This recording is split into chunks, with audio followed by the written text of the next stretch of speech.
السلام علیکم ورحمۃ اللہ وبرکاتہ۔ پیارے بھائی اور بہنوں، میں ایک بہت اہم بات آپ کو بتانا چاہتا ہوں۔ آج کل سوشل میڈیا اور کتابوں میں اکثر یہ بات پھیلائی جاتی ہے کہ اللہ جس عورت سے خوش ہوتا ہے اس کے جسم میں 8 نشانیاں ہوتی ہے، یا اس طرح کی باتیں۔ یاد رکھیے، یہ باتیں کسی بھی صحیح حدیث یا قرآن سے ثابت نہیں ہے، بلکہ یہ لوگوں نے اپنی طرف سے گڑھی ہوئی اور من گھڑنٹ باتیں بتائے ہیں۔ اصل بات وہی ہے جو صحیح حدیثوں سے ثابت ہے، اور عورت نماز کی پابندی کرے، روزے رکھے، حیا اور عفت کی حفاظت کرے اور اپنے شوہر کی اطاعت کرے تو اللہ تعالیٰ اس سے خوش ہوتا ہے اور جنت کی خوشخبری دیتا ہے۔ اس لیے ہمیشہ یہ یاد رکھنا چاہیے، ہماری باتوں کا سہارا صرف قرآن اور صحیح حدیث ہونی چاہیے، نہ کہ من گھڑنٹ کہانیاں۔ 5 وقت کی نماز کا اہتمام۔ نماز اسلام کا دوسرا رکن ہے۔ جب عورت نماز کی پابندی کرتی ہے تو یہ اس کے دل اور چہرے کو نورانی کر دیتا ہے۔ اللہ تعالیٰ قرآن میں فرمایا، بے شک نماز بری اور بے حیائی کی چیزوں سے روکتی ہے، یعنی نماز عورت کی حفاظت کرتی ہے، اس کے اخلاق کو سنوارتی ہے اور اللہ سے اس کا رشتہ مضبوط کرتی ہے۔ رمضان کے روزے رکھنا، روزہ صرف بھوکا پیاسا رہنے کا نام نہیں، بلکہ صبر، تقوی اور اللہ کی اطاعت کرنا کا نام ہے۔ روزہ عورت کے دل کو پاک کرتا ہے، اس کے روح کو مضبوط کرتا ہے۔ حدیث شریف میں ہے، روزہ ڈھال ہے گناہ اور جہنم سے بچنے کا۔ ایک اور حدیث میں ہے کہ روزے دار کے منہ کی خوشبو اللہ کے نزدیک کستوری سے بھی زیادہ پیاری ہے۔ اپنی شرمگاہ کی حفاظت کرنا، یعنی عورت اپنے آپ کو حرام کاموں سے بچائے، پردہ کرے اور اپنی عفت یعنی پاک دامنی کی حفاظت کرے۔ رسول اللہ صلی اللہ علیہ وسلم نے فرمایا، جس نے مجھے اپنی زبان اور اپنی شرمگاہ کی گارنٹی دی، میں اس کے لیے جنت کی گارنٹی دیتا ہوں۔ عورت کا پردہ اور حیا اس کی عزت اور اس کی اصل پہچان ہے۔ شوہر کی اطاعت کرنا، حدیث میں آتا ہے، اگر عورت 5 وقت کی نماز پڑھے، روزہ رکھے اور اپنے شوہر کی اطاعت کرے تو جنت اس کے لیے لازم ہو جائے گی۔ رسول اللہ صلی اللہ علیہ وسلم نے فرمایا، اگر مجھے کسی کے آگے سجدہ کرنے کا حکم دیتا تو میں عورت کو حکم دیتا کہ وہ اپنے شوہر کے آگے سجدہ کرے، یعنی عورت کا سب سے بڑا عمل یہی ہے کہ وہ اپنے شوہر کی نافرمانی نہ کرے اور اس کے حکم کو پورا کرے۔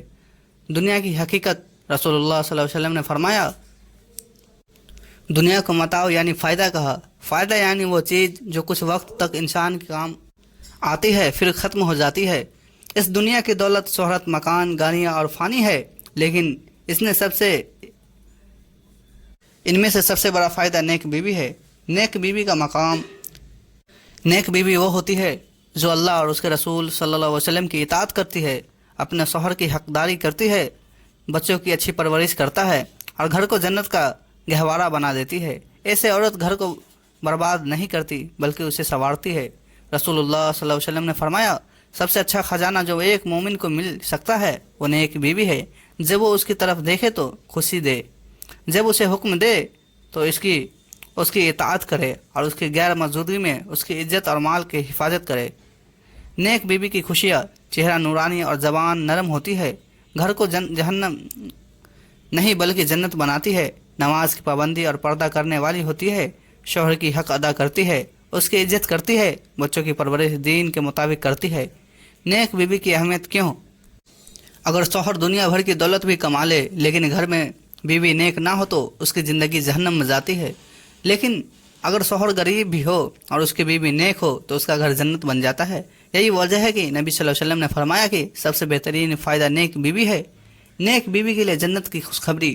رسول اللہ صلی اللہ علیہ وسلم نے فرمایا، عورت 5 وقت کی نماز پڑھے، رمضان کے روزے رکھے، اپنی عفت کی حفاظت کرے اور اپنے شوہر کی اطاعت کرے تو اس کے لیے کہا گیا ہے کہ جنت کے جس دروازے سے چاہو داخل ہو جاؤ۔ شوہر کو دیکھ کر خوشی دینا۔ ایک نیک بیوی وہ ہے جس کا چہرہ دیکھنے سے شوہر کے دل میں سکون آ جائے۔ وہ عورت غصے، شکایت اور بحث کرنے والی نہیں ہوتی بلکہ نرمی اور محبت سے پیش آتی ہے۔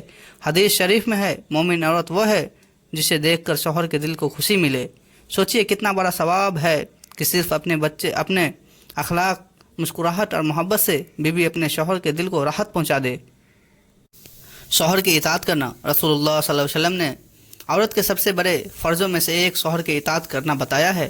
نبی صلی اللہ علیہ وسلم نے فرمایا، اگر مجھے کسی کے آگے سجدہ کرنے کا حکم دیتا تو عورت کو حکم دیتا کہ وہ اپنے شوہر کے آگے سجدہ کرے۔ اس کا مطلب یہ نہیں کہ عورت شوہر کی غلام ہے، بلکہ یہ ہے کہ بیوی اپنے شوہر کی حقدار اور اس کی اطاعت کرنے والی ہے، بشرطے کہ وہ بات شریعت کے خلاف نہ ہو۔ جب عورت شوہر کی اطاعت کرتی ہے تو اللہ تعالیٰ اس کے لیے جنت آسان کر دیتا ہے۔ شوہر کی غیر موجودگی میں حفاظت کرنا۔ عورت کا اصلی امتحان تب ہوتا ہے جب شوہر گھر پر نہ ہو۔ نیک بیوی اپنے نفس کی حفاظت کرتی ہے، یعنی نام مرحم سے بچتی ہے، پردہ کرتی ہے اور گناہ سے دور رہتی ہے۔ اس کے ساتھ ہی شوہر کے مال اور گھر کی بھی حفاظت کرتی ہے۔ حدیث شریف میں ہے، عورت اپنے شوہر کے گھر اور اس کی اولاد کی ذمہ دار ہے اور اس سے ان کے بارے میں پوچھا جائے گا۔ نیک بیوی کی اہمیت رسول اللہ صلی اللہ علیہ وسلم نے فرمایا، دنیا ایک فائدہ ہے اور دنیا کی سب سے بہترین چیز نیک بیوی ہے۔ نیک بیوی شوہر کے لیے جنت کا سہارا بن جاتی ہے۔ اگر عورت اپنے شوہر کو خوش رکھے اور اس کی عزت کرے تو یہ اس کے لیے دنیا اور آخرت کو دونوں کی کامیابی ہے۔ حدیث میں ہے، عورت 5 وقت کی نماز پڑھے، رمضان کے روزے رکھے اور اپنی شرمگاہ کی حفاظت کرے اور اپنے شوہر کی اطاعت کرے تو اس سے کہا جائے گا کہ جنت کے جس دروازے سے چاہو داخل ہو جاؤ۔ ایک حقیقی مثال، صحابہ کی بیویاں اپنے شوہر کے لیے سب سے بڑی مددگار ہوا کرتی تھی۔ ایک صحابیہ اپنے شوہر کو ہر صبح یہ کہہ کر گھر سے روانہ کرتی، اللہ سے ڈرو اور حلال کماؤ، ہم بھوک برداشت کر لیں گے مگر حرام کا نوالا نہیں کھائیں گے۔ سوچیے ایسی بیوی کیسی جنت کی حقدار ہوگی جو شوہر کو اللہ کی نافرمانی سے روکتی ہے اور اس کی مدد کرتی ہے۔ عورت اگر اپنے شوہر کو دیکھ کر خوشی دے، اس کی اطاعت کرے اور اس کی غیر موجودگی میں اپنی عزت اور مال کو حفاظت کرے تو وہ عورت نبی صلی اللہ علیہ وسلم کی نظر میں سب سے بہتر ہے۔ ایسی عورت نہ صرف اپنے شوہر کی زندگی سنوارتی ہے بلکہ اپنے گھر کو جنت بنا دیتی ہے اور اللہ کے نزدیک جنت کی حقدار بن جاتی ہے۔ پیارے بہنوں، اگر ایک عورت اپنے رب کی عبادت کرے، اپنے شوہر کی حق کو ادا کرے اور حیا و عفت کی ذمہ داری زندگی گزارے تو اللہ تعالیٰ اس کی جنت کی گارنٹی دے گا۔ سوچیے جنت کے 8 دروازے ہیں اور ایسی عورتیں سے کہا جائے گا، جاؤ تم جس دروازے سے چاہو جنت میں داخل ہو جاؤ۔ کیا اس سے بڑی کامیابی کوئی اور ہو سکتی ہے؟